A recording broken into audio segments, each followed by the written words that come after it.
ल ल ल सुरु ल सबैजनालाई ओ सर्भिस नमस्ते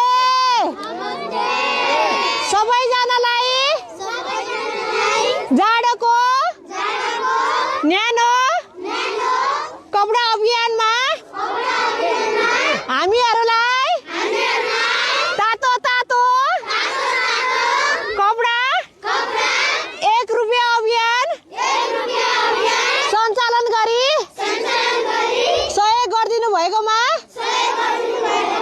सम्पूर्ण नेपालवासीलाई धन्यवाद दिया। हामी स्कुलको नाम भनाऊ न।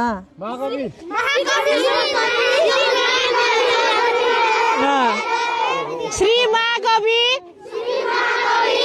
स्कुल हुम्लाको तर्फबाट धन्यवाद। ल सबैजनाले